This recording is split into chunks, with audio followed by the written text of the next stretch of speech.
ಶ್ರೀ ಶಿವಪುರಾಣ ಸತೀಖಂಡ. ವಾರಾಣಸಿ ಪುರವಾಸ ನಗರವಾಸ ತನಗೆ ಮಾತ್ರ ಮೋಜಿನ ವಿಷಯವಲ್ಲ. ಸುಕುಮಾರಿಯಾದ ಸತೀದೇವಿಯ ಆಸೆ ಕೂಡ ಮೇಘಗಳ ಮೇಲೆ ವಿಹರಿಸಿದ ನಂತರ ಕೆಳಗೆ ಬರಲು ಪರಶಿವನಿಗೆ ಬಾಧೆಯುಂಟಾದಂತೆ ಆಯಿತು. ನಿವಾಸಕ್ಕೆ ಅನುಕೂಲವಾದ ಪ್ರದೇಶಕ್ಕೆ ಲೋಕವನ್ನೆಲ್ಲ ಪರೀಕ್ಷಿಸಿ ನೋಡಿದನು. ಭೂಲೋಕದಲ್ಲಿ ಗಂಗಾ ನದಿ ತೀರದಲ್ಲಿ ಇರುವ ವಾರಾಣಸಿ ಪುರವನ್ನು ತಾನು ಇದಕ್ಕೂ ಮುಂಚೆ ನೋಡಿದ್ದನು. ಬಹಳ ಯೋಚಿಸಿ ಅದನ್ನೇ ತನ್ನ ನಿವಾಸ ಸ್ಥಾನವನ್ನಾಗಿ ಮಾಡಿಕೊಳ್ಳಬೇಕೆಂದು ಯೋಚಿಸಿದನು. ತಕ್ಷಣವೇ ಅಲ್ಲಿಯೇ ಇದ್ದ ನಿಕುಂಬನೆಂಬ ಗಣನಾಯಕನನ್ನು ಕರೆದು ವಾರಾಣಸಿ ನಗರದಲ್ಲಿ ಯಾವ ತರಹದ ಅಕೃತ್ಯವು ನಡೆಯದಂತೆ ಆ ಪುರವನ್ನು ಪ್ರಜೆಗಳಿಗೆ ಅನುಕೂಲವಾಗುವಂತೆ ಮಾಡಲು ಆದೇಶಿಸಿದನು. ಆ ಕಾಲದಲ್ಲಿ ಅಲ್ಲಿ ದೇವೋದಾಸನೆಂಬ ಧರ್ಮಪ್ರಭು ರಾಜ್ಯಭಾರ ಮಾಡುತ್ತಾ ಶಿವನ ಆಜ್ಞೆಯ ಪ್ರಕಾರ ಇದ್ದನು. ಶಿವ ದೀಕ್ಷಾ ಪರನಾದ ಮಂಕಣ್ಣನ ಸಹಾಯವನ್ನು ತೆಗೆದುಕೊಂಡು ನಿಕುಂಬನು ಆ ಪಟ್ಟಣವನ್ನು ಅನುಕೂಲಕರವಾಗಿ ಮಾರ್ಪಡಿಸಿದನು. ಅಂತಹ ಸುಂದರವಾದ ನಗರವನ್ನು ಸ್ವರ್ಗ ಸಮಾನವಾಗಿ ವಾಸಿಸಲು ಯೋಗ್ಯವಾಗಿ ನಿರ್ಮಿಸಿದ ನಂತರ ಶಂಕರನು ಪರಮಾತ್ಮನನ್ನು ಧ್ಯಾನಿಸಿದನು. ಸಂಕಲ್ಪ ಮಾತ್ರದಿಂದಲೇ ಅದು ಅಪರೂಪವಾದ ನಗರವಾಗಿ ರೂಪಾಂತರ ಹೊಂದಿತು. ಸತೀ ಸಮೇತವಾಗಿ ಶಂಕರನು ಆ ನಗರದಲ್ಲಿ ಚಿರಕಾಲ ಸುಖಿಸಿದನು. ಸ್ವಲ್ಪ ಕಾಲ ನಂತರ ಆ ಸತೀದೇವಿಗೆ ಆ ನಗರವಾಸದಲ್ಲಿ ಆಸಕ್ತಿ ಕುಂದಿತು. ಇಲ್ಲಿಂದ ಎಲ್ಲಿಗಾದರೂ ಹೋಗಿಬಿಡಬೇಕೆಂದು ಯೋಚನೆ ಬಂದಿತು. ಈ ವಾರಾಣಸಿಯನ್ನು ಏನೆಂದು ತಿಳಿದಿದ್ದೀಯಾ? ನನಗೆ ಎಷ್ಟೋ ಇಷ್ಟವಾದ ಗೃಹ ಸೀಮೆಯೂ ಇದು. ಇದನ್ನು ಬಿಟ್ಟು ನಾನೆಲ್ಲಿಗೋ ಬರಲಾರೆನು ಎಂದು ಹೇಳಿದನು ಶಿವನು. ಪ್ರಪಂಚದಲ್ಲಿ ವಾರಾಣಸಿ ನಗರಕ್ಕೆ ಅವಿಮುಕ್ತ ಎಂಬ ಹೆಸರು ಸಾರ್ಥಕವಾಯಿತು. ಕ್ರಮವಾಗಿ ಸತೀದೇವಿಗೆ ಶಂಕರನ ವೈಖರಿಯು ಕೋಪಕ್ಕೆ ಕಾರಣವಾಯಿತು. ಎಷ್ಟು ಸಾರಿ ಕೇಳಿದರೂ ತಾನೆಲ್ಲೋ ಬರಲಾರೆನೆಂದು, ಆದರೆ ನೀನು ಎಲ್ಲಿಗೆ ಬೇಕಾದರೂ ಬೇಕೆಂದರೆ ಹೋಗು ಎಂದನು. ಪ್ರಣಯ ಕಲಹವೇ ಮಾತ್ರವಲ್ಲ, ದಂಪತಿಗಳ ಮಧ್ಯದಲ್ಲಿ ಆಗಾಗ ಮನಸ್ಸಿನ ಜಗಳವು ಏರ್ಪಡುವುದೆಂದೇ ಆದಿ ದಂಪತಿಗಳು ನಿರೂಪಿಸಿದರು. ಇದಕ್ಕಿಂತ ಬೇರೆ ನಿರ್ದೇಶನ ಬೇಕೇ? ಏನಾದರೂ ಸರಿ, ಇದೆಲ್ಲ ಸಂಸಾರದಲ್ಲಿ ಸಹಜವೆಂದರಿತು ಸತೀದೇವಿಯು ಪುನಃ ಯಥಾಪ್ರಕಾರವಾಗಿ ಇರಲು ಆರಂಭಿಸಿದಳು. ಶಿವನಲ್ಲಿ ದಕ್ಷನಿಗೆ ದ್ವೇಷ ಭಾವನೆ. ವಾರಾಣಸಿಗೆ ಹತ್ತಿರದಲ್ಲೇ ಇರುವುದೇ ನೈಮಿಷಾರಣ್ಯವು. ಪ್ರಸ್ತುತ ನಾವು ಇರುವುದೇ ನೈಮಿಷಾರಣ್ಯ. ಒಂದು ಕಲ್ಪಕಾಲದಲ್ಲಿ ಇಲ್ಲಿ ಇದ್ದ ಎಲ್ಲ ಋಷಿಗಣಗಳೆಲ್ಲರೂ ಸೇರಿ ಒಂದು ಮಹಾಯಜ್ಞವನ್ನು ನಡೆಸಿದರು. ಆ ಯಜ್ಞಕ್ಕೆ ಎಲ್ಲ ಕಡೆಯಿಂದಲೂ ಋಷಿಗಳು, ದೇವತೆಗಳು, ಸನಕ ಸನಂದರು, ಸಿದ್ಧ ಪುರುಷರು, ಚಾರಣರು, ಗಂಧರ್ವರು, ನಾರದಾದಿ ದೇವರ್ಷಿಗಳು ಎಲ್ಲರೂ ಬಂದರು. ಆ ಪ್ರದೇಶದಲ್ಲಿ ವಾಸಿಸುತ್ತಿದ್ದ ದೇವನಾದ ಪರಮಶಿವನನ್ನು ಆಹ್ವಾನಿಸಲಾಗಿ ಆತನೂ ಕೂಡ ಅಲ್ಲಿಗೆ ಬಂದನು. ಶಿವ ದರ್ಶನ ಮಾತ್ರದಿಂದಲೇ ಸಂತೋಷಿತರಾದ ಎಲ್ಲರೂ ಆತನನ್ನು ಅರ್ಚಿಸಿದರು.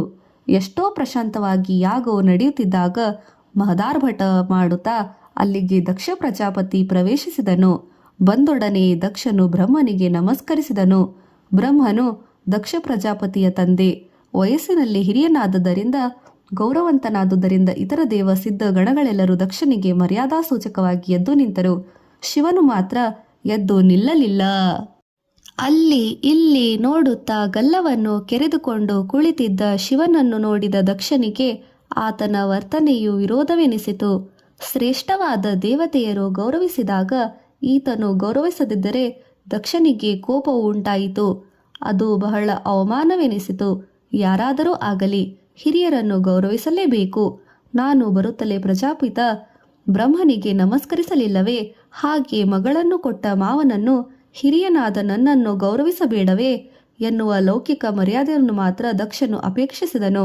ಆ ಕ್ಷಣದಲ್ಲಿ ಆತನನ್ನು ಶಿವಮಾಯಾ ವಿಲಾಸವು ಆವರಿಸಿತು. ವಾಸ್ತವವಾಗಿ ಯಾರಿಗಿಂತ ಯಾರು ಅಧಿಕರೆಂದು ಯೋಚನೆಗೂ ಕೂಡ ಅವಕಾಶ ನೀಡಲಿಲ್ಲ. ಅದೆಲ್ಲ ಶಿವಮಾಯೆಯ ಪ್ರಭಾವ. ಶಾಪ ಪ್ರತಿಶಾಪಗಳ ಸರಣಿ. ಶಿವನ ವರ್ತನೆಯು ದಕ್ಷನಿಗೆ ಮಹಾ ಅಪಮಾನವೆಂದು ತೋರಿತು. ಎಲ್ಲರೂ ತನಗೆ ಮರ್ಯಾದೆ ಸೂಚಿಸುತ್ತಿರುವಾಗ ರುದ್ರನು ಸುಮ್ಮನೆ ಇರುವನೆಂದರೆ ಏನು ಅರ್ಥ ಎಂದುಕೊಂಡು ಶಿವನನ್ನು ಶಪಿಸಲು ಮುಂದಾದನು. ರುದ್ರ, ನಿನ್ನ ಅವಿಧೇಯತೆಗೆ ಇದೇ ನನ್ನ ಶಾಪ. ಧರ್ಮ ಬಹಿಷ್ಕೃತನಾದ ನಿನಗೆ ಯಜ್ಞಗಳಲ್ಲಿ ಆವಿರ್ಭಾಗವನ್ನು ಹೊಂದುವ ಅರ್ಹತೆ ಹೋಗಲಿ ಎಂದನು ದಕ್ಷ ಪ್ರಜಾಪತಿ. ಇದಕ್ಕೆ ತಕ್ಷಣವೇ ರುದ್ರವಾಹಕನು ಶ್ರೇಷ್ಠನೂ ಆದ ನಂದೀಶ್ವರನು ಸ್ಪಂದಿಸಿದ. ಏನಿದು ದಕ್ಷ, ಈ ವಾಚಲತ್ವ? ಯಾರ ಸ್ಮರಣ ಮಾತ್ರದಿಂದ ಈ ಯಾಗವೆಲ್ಲ ಸಫಲವಾಗುವುದೋ ಅಂತಹ ಪರಮೇಶ್ವರನನ್ನೇ ಶಪಿಸುವಂತ ಸಾಹಸವನ್ನು ಮಾಡಿದ ನಿನ್ನ ದುರ್ಮಾರ್ಗ ಅಂಧತೆಯನ್ನು ನಾವೆಲ್ಲ ನಿಂದಿಸುತ್ತೇವೆ ಎಂದನು. ಎಲ್ಲಾ ವಾಹನ ಮಾತ್ರನೇ, ನೀನು ನನ್ನನ್ನು ನಿಂದಿಸಲು ಶಕ್ತನೇ? ಮಹರ್ಷಿಗಳ ಸಂಪ್ರದಾಯಗಳಿಗೆ ದೂರವಾದ, ವೇದ ಮಾರ್ಗ ವರ್ಜಿತವಾದ, ಶಿಷ್ಟಾಚಾರದಿಂದ ವಿಮೂಢವಾದ, ಜಟಾ ಭಸ್ಮ ಲೇಪನ ಮಾತ್ರರಾದ ನಿನ್ನ ರುದ್ರಗಣವೆಲ್ಲ ನಾಶವಾಗಲಿ ಎಂದು ಶಾಪವನ್ನಿತ್ತನು ದಕ್ಷ. ನಂದಿಕೇಶ್ವರನು ತನ್ನ ವರ್ತನೆಯು ಯಾವ ಪರಿಣಾಮವನ್ನು ಬೀರಿತೆಂಬುದನ್ನು ನೋಡಿದನು. ಸಾಕ್ಷಾತ್ ಪರಮಶಿವನ ಧ್ಯಾನ ತತ್ಪರತೆಯಲ್ಲಿ ನನ್ನನ್ನು ಬಿಟ್ಟು ಬೇರೊಬ್ಬರು ಇಲ್ಲ. ಅಂತಹ ನನ್ನನ್ನು ಬರೀ ಜಂತುವೆಂಬ ಭಾವನೆಯಿಂದ ನೋಡುತ್ತಿದ್ದೀಯಾ? ನಿನ್ನ ಈ ಪಶು ಬುದ್ಧಿಗೆ ನೀನೇ ಪಶುಪ್ರಾಯನಾಗಿ ಅಜಮುಖವನ್ನು ಹೊಂದು ಎಂದನು. ಅಲ್ಲಿ ಇದ್ದ ಶಿವನು ಸರ್ವೇಶ್ವರನೇ ಆದರೂ ತ್ರಿಮೂರ್ತಿಯಲ್ಲಿ ಒಬ್ಬನು ಎಂದು ಭಾವಿಸುವವರಿಗೆ ತತ್ವಜ್ಞಾನ ಶೂನ್ಯತೆಯುಂಟಾಗಲಿ. ಅಷ್ಟೇ ಅಲ್ಲ, ನೀನು ಆತ್ಮಜ್ಞಾನ ರಹಿತನಾಗಿ ಕೇವಲ ಕರ್ಮಪರನಾಗು ಎಂದು ತ್ರಿವಿಧ ಲಕ್ಷಣಯುಕ್ತನಾಗಿ ಪ್ರತಿಶಾಪವನ್ನಿತ್ತನು ದಕ್ಷನಿಗೆ. ಈ ಶಾಪ ಪ್ರತಿಶಾಪ ಶರಘಾತಕ್ಕೆ ಯಾಗಾದಿಗಳನ್ನು ನೋಡಲು ಬಂದಿದ್ದ ದಿಗಂತಿಗಳಿಗೆಲ್ಲ ದಿಕ್ಕು ಬಡಿದು ಎದೆಗುಂದಿಗೆ ಅಲ್ಲಾಡಿ ಹೋಯಿತು. ತನ್ನ ಪುತ್ರನ ವರ್ತನೆಯು ತಪ್ಪು ಎಂದು ತಿಳಿದು ದಕ್ಷನನ್ನು ಮೊದಲಿಸಿದನು. ಬ್ರಹ್ಮ ಹಿರಿಯರು ಕಿರಿಯರು ಎಂಬ ತಾರತಮ್ಯವನ್ನು ನೋಡದೆ ಪದಜಾಲವನ್ನು ವರ್ಷಿಸುತ್ತಿದೆಯಾ ಪಶುರೂಪಿಯೇ ಎಂದು ನಂದಿಯನ್ನು ದೂಷಿಸಿದನು ಶಿವನು. ಏನೋ ಒಂದು ವಿಧವಾಗಿ ಯಜ್ಞ ಮುಗಿಯಿತು. ತಮ್ಮ ತಮ್ಮ ನಿಜ ಸ್ಥಾನಗಳಿಗೆ ಎಲ್ಲರೂ ಹಿಂತಿರುಗಿದರು. ರುದ್ರನೆಂಬ ಪದದಲ್ಲಿ ರೌದ್ರ ಇರುವುದೆಂದು ನಿಜ.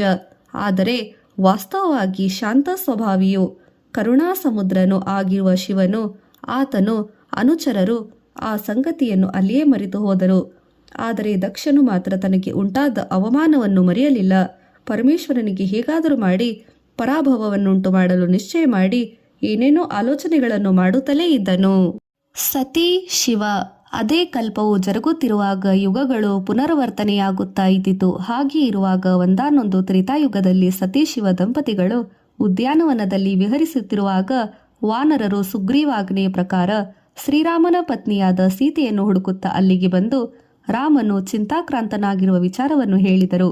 ಅದನ್ನು ಕೇಳಿದ ಪಾರ್ವತಿಯು, ಸತೀದೇವಿಯು ಶ್ರೀರಾಮನು ನಾರಾಯಣಾಂಶದಲ್ಲಿ ಜನಿಸಿದವನೆಂದು ಹೇಳುತ್ತಾರಲ್ಲ, ಒಬ್ಬ ಸಾಮಾನ್ಯ ಕ್ಷತ್ರಿಯನಂತೆ ಹೀಗೆ ಹೆಂಡತಿಗೋಸ್ಕರ ವಿಚಾರಿಸುತ್ತಾ ಇದ್ದಾನೆ ಎಂದು ಎಷ್ಟು ಅರ್ಥರಹಿತವಾಗುವುದೇ ಅಲ್ಲವೇ ನಾಥ ಎಂದಳು. ಹಾಗಲ್ಲ ದೇವಿ, ಒಂದಾನೊಂದು ಸಂದರ್ಭದಲ್ಲಿ ಅದು ನಾರದನು ಕೊಟ್ಟ ಶಾಪವು ಪ್ರಭಾವ.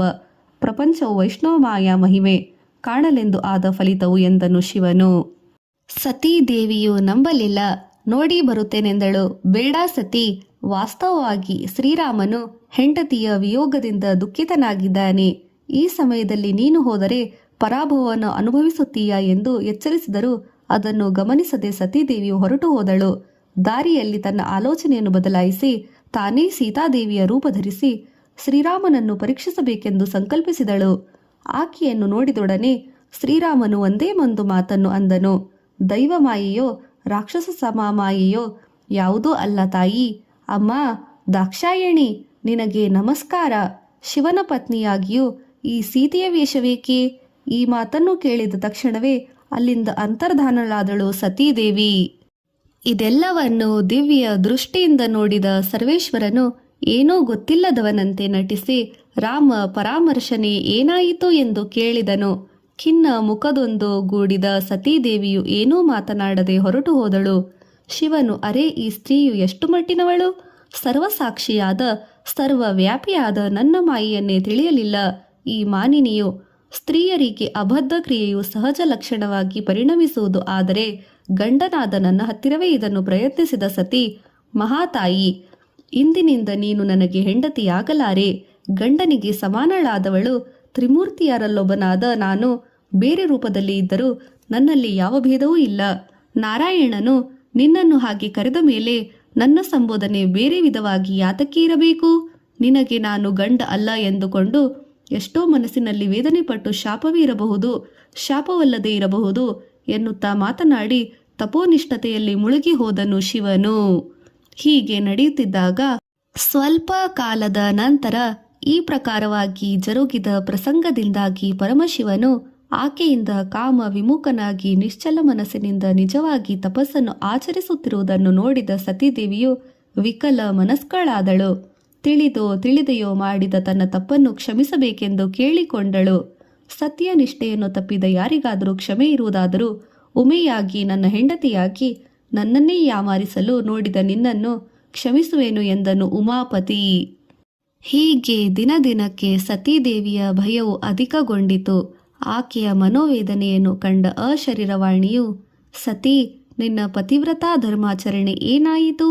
ಕಪಟತನದಿಂದ ನೀನು ನಾರಾಯಣಾಂಶ ಸಂಭವನನ್ನು ವಂಚಿಸುವ ಮಾಯಾಸೀತೆಯಾಗಿ ರೂಪಧಾರಣೆ ಏಕೆ ಮಾಡಿದೆ? ಜಗತ್ಪೋಷಕನಾದ ಶ್ರೀರಾಮನಿಗೆ ಏಕಪತ್ನಿ ವ್ರತಸ್ಥನಾದವನಿಗೆ ತನ್ನ ಹೆಂಡತಿಯಾರು ಪರಸತಿಯಾರು ಎಂಬುದು ತಿಳಿಯದು ಎಂದು ನೀನು ಭಾವಿಸಿದೆಯಾ? ಅಜ್ಞಾನವೂ ಅಸಾಧಾರಣವೂ ಆಗಿ ಹೋಯಿತು. ಹೋಗಲಿ, ಜರುಗಿ ಹೋಯಿತು ಎಂದು ತಿಳಿ ಪರಮೇಶ್ವರನು ಮಹಾಯೋಗಿ. ಎಷ್ಟು ಕಾಮೇಶ್ವರನು ಅಷ್ಟೇ ಯೋಗೇಶ್ವರನೂ ಕೂಡ, ಅದು ನಿನಗೆ ಗೊತ್ತು. ಆದರೂ ಇಷ್ಟು ಕಾಲವು ಸ್ತ್ರೀ ಜಾತಿಗೆ ಇಲ್ಲದ ಕಳಂಕವು ನಿನ್ನಿಂದ ಒದಗಿತು. ಇನ್ನು ಈ ದೇಹದಲ್ಲಿ ನೀನು ಪರಮಶಿವನೊಡನೆ ರಮಿಸಲು ಸಾಧ್ಯವಿಲ್ಲ. ಆತನು ಇನ್ನು ನಿನ್ನನ್ನು ಹೆಂಡತಿಯಂತೆ ಸ್ವೀಕರಿಸುತ್ತಾನೆಂಬುದು ನಿನ್ನ ಭ್ರಮೆ ಎಂದು ಸ್ಪಷ್ಟವಾಗಿ ನುಡಿಯಿತು. ವಿಧಿ ಹೀಗಿದ್ದ ಮೇಲೆ ಅದನ್ನು ತಪ್ಪಿಸಲು ಯಾರಿಂದ ಸಾಧ್ಯ ಎಂದು ತತ್ಕಾಲ ಉಪಶಮನವನ್ನು ಹೊಂದಿ ಸುಮ್ಮನಾಳದಳು ಸತಿ. ಹೀಗೆ ಸುಮ್ಮನಿರುವಾಗ ಶ್ರೀ ಸದಾಶಿವನ ಮಹಿಮೆಯನ್ನಾಗಲಿ ಸಂಕಲ್ಪಗಳನ್ನಾಗಲಿ ಶಾಪಾನುಗ್ರಹಗಳನ್ನಾಗಲಿ ಸಂಪೂರ್ಣವಾಗಿ ತಿಳಿಯುವ ಮಹಾಮಹಿಮಾತ್ಮರು, ಅದಕ್ಕೆ ಸಮರ್ಥರಾದ ಪಂಡಿತೋತ್ತಮರು ಯಾರಿದ್ದಾರೆ? ಸಹಚರಣಿಯಾದ ಸತೀದೇವಿಗೆ ಸದಾಶಿವನು ಅರ್ಥವಾಗದಿದ್ದಾಗ ನಾವೆಲ್ಲ ಎಷ್ಟವರು? ದಕ್ಷನ ಯಜ್ಞ ಸನ್ನಾಹ. ಇತ್ತ ಸತೀದೇವಿಯು ವಿಕಲ ಮನಸ್ಕಳಾಗಿದ್ದರೆ ಅಲ್ಲಿ ಆಕೆಯ ತಂದೆ ವಿಕಾರ ಮನಸ್ಕನಾಗಿ ಶಿವನನ್ನು ಪರಾಭವಗೊಳಿಸುವ ರೀತಿಯ ಕುರಿತು ಆಲೋಚಿಸುತ್ತಾ ತನ್ನ ನಿರ್ವಹಣೆಯಲ್ಲಿ ಒಂದು ಮಹಾಯಜ್ಞವನ್ನು ನೆರವೇರಿಸಿ ಅದರ ನೆರವಿನಿಂದ ಸೇಡು ತೀರಿಸಿಕೊಳ್ಳುವ ಪ್ರಯತ್ನಕ್ಕೆ ಯೋಚಿಸಿದನು. ಒಂದು ಶರತ್ಕಾಲದಲ್ಲಿ ಒಂದು ಮಹಾಮಹತ್ತರವಾದ ಯಜ್ಞವನ್ನು ರೂಪಿಸಿದನು ದಕ್ಷ. ಸಮಸ್ತ ಲೋಕಗಳಿಗೂ ಪ್ರತ್ಯಕ್ಷ ಸಾಕ್ಷಿಯಾದ 12 ಸೂರ್ಯರನ್ನು ಕರೆಸಿದನು. ಎಲ್ಲ ಲೋಕಗಳಲ್ಲಿ ಇರುವವರಿಗೆಲ್ಲ ಅವರವರ ಹೆಸರಿನ ಆಹ್ವಾನವನ್ನು ಕಳುಹಿಸಿ ಕೆಲಸವನ್ನು ಅವರಿಗೆ ಒಪ್ಪಿಸಿದನು. ಚಂದ್ರನು ತನ್ನ ಅಳಿಯನೂ ಆದ ಸೋಮನಿಗೆ ಧನಾಗಾರದಿಂದ ಹಣ, ಆಹಾರ ಎಲ್ಲವುಗಳ ಖರ್ಚು ವೆಚ್ಚಗಳನ್ನು ಮಾಡಲು ಅನುಮತಿ ಕೊಟ್ಟು ಕೋಶಾಧಿಕಾರಿ ಪದವಿಯನ್ನು ಕೊಟ್ಟನು. ಸಮಸ್ತ ರುಚಿ ರಸ ತಿಳಿದ ಅಂಗೀರಸ ಋಷಿಗಳನ್ನು ಪಾಕಶಾಲೆಯಲ್ಲಿ ಪರ್ಯವೇಕ್ಷಣಾಪತಿಯಾಗಿ ನೇಮಿಸಿದನು. ತನ್ನ ಇತರ ಸಂಬಂಧಿಗಳನ್ನು ಸಪ್ತ ಮಹರ್ಷಿಗಳು ಹಾಗೂ ಅವರ ಹೆಂಡತಿಯರನ್ನು ತಾನೇ ಸ್ವತಃ ಹೋಗಿ ಆಹ್ವಾನಿಸಿದನು. ಆಹಾ, ಈ ಲೌಕಿಕ ವೃತ್ತಿಯು ಇಂತಹ ದುರ್ಮಾರ್ಗಯುಕ್ತವಾಗಿದೆಯಲ್ಲವೇ? ತಂದೆಯಾಗಿಯೂ ತನ್ನ ಸಂತಾನದಲ್ಲಿಯೇ ಒಬ್ಬರನ್ನು ಮೇಲಾಗಿ ಮತ್ತೊಬ್ಬರನ್ನು ಕೀಳಾಗಿ ಕಾಣುವ ರೀತಿ ಅನಾದಿಯಿಂದಲೂ ಇರುವುದೇ ಎಂಬುದನ್ನು ದಕ್ಷನ ಪ್ರವರ್ತನೆಯು ತೋರಿಸುವುದೇ ಅಲ್ಲವೇ? ಆ ಯಜ್ಞ ಸಂಭ್ರಮದಲ್ಲಿ ವರ್ಣಿಸುವ ಮಾತುಗಳು ಸಾಲವು. ಏರ್ಪಾಡುಗಳು ವಿವರಿಸುವ ಎಷ್ಟು ಪದಗಳೆಂದು ಹೇಳಿದರೂ ಸಾಲದು. ಸಾಮಾನ್ಯ ದೇವತೆಗಳನ್ನು ಮೊದಲುಗೊಂಡು ಅಗ್ರ ದೇವತೆಗಳವರೆಗೂ ಎಲ್ಲರೂ ದಕ್ಷಿಣ ಮಹಾಯಾಗದ ಆಹ್ವಾನವನ್ನು ಸ್ವೀಕರಿಸಿದರು. ಯಾಗಸ್ಥಳವನ್ನು ಹರಿದ್ವಾರ ಕ್ಷೇತ್ರದ ಸಮೀಪದಲ್ಲಿ ಪ್ರತ್ಯೇಕವಾಗಿ ನಿರ್ಮಿಸಿದರು. ವಸಿಷ್ಠ, ಭರದ್ವಾಜ, ಅತ್ರಿ, ದದೀಚಿ, ಭೃಗು, ಗೌತಮ, ಜಮದಗ್ನಿ ಇತ್ಯಾದಿ ಎಲ್ಲ ಮಹರ್ಷಿಗಳು, ಅಷ್ಟ ದಿಕ್ಪಾಲಕರು, ನವಗ್ರಹಗಳು, ವಿದ್ಯಾಧರರು, ಅಪ್ಸರೆಯರು, ಗಂಧರ್ವರು, ದೇವತೆಗಳು, ಬ್ರಹ್ಮ, ವಿಷ್ಣು ಈ ಎಲ್ಲರಿಗೂ ಬಿಡದೆ ಏರ್ಪಾಡುಗಳನ್ನು ಮಾಡಿದರು. 28,000 ಜನರನ್ನು ನಿರ್ವಹಣಾರ್ಥವಾಗಿ ಋತ್ವಿಜರನ್ನಾಗಿ ಪ್ರಕಟಿಸಿದರು. ಉದ್ಗೃತ, ಅಧೃತ, ಹೋತೃ ಇವರು 64,000 ಜನ. ಯಜ್ಞಾಧ್ಯಕ್ಷತೆಯನ್ನು ಅಂಗೀಕರಿಸುವಂತೆ ಕೇಶವನಿಗೆ ಅಗ್ರತಾಂಬೂಲವನ್ನು ಕೊಟ್ಟನು. ದಿಕ್ಪಾಲಕರು ಯಜ್ಞ ರಕ್ಷಣೆಯ ಭಾರವನ್ನು ಸ್ವೀಕರಿಸಿದರು. ತನ್ನ ಪತ್ನಿಯಾದ ಅಸಕ್ತಿಯೊಳಗೂಡಿ ದಕ್ಷ ಪ್ರಜಾಪತಿಯು ಕಂಕಣಧಾರಿಯಾಗಿ ಯಜ್ಞ ದೀಕ್ಷಾ ವಸ್ತ್ರಧಾರಿಯಾಗಿ ಎಲ್ಲಾ ಪರಿಜನರೊಳಗೂಡಿ ತೇಜೋಯುಕ್ತನಾಗಿ ಪ್ರಕಾಶಿಸುತ್ತಿದ್ದನು. ಕೇವಲ ಶಿವನನ್ನು ಪರಾಭವಗೊಳಿಸುವುದೇ ದೀಕ್ಷೆ ಎಂದು ತಿಳಿದ ದಕ್ಷನು ರುದ್ರನಿಗಾಗಲಿ ಆತನ ಅನುಚರರು ಪರಿವಾರ ಗಣಗಳಿಗಾಗಲಿ ಆತನ ಹೆಂಡತಿಯಾದ ಕಾರಣ ತನ್ನ ಮಗಳಿಗಾಗಲಿ ಆಹ್ವಾನ ನೀಡಲಿಲ್ಲ ಎಂದು ಬೇರೆ ಹೇಳುವ ಅವಸರವೇನು? ಇಲ್ಲವೇ ಅಲ್ಲವೇ?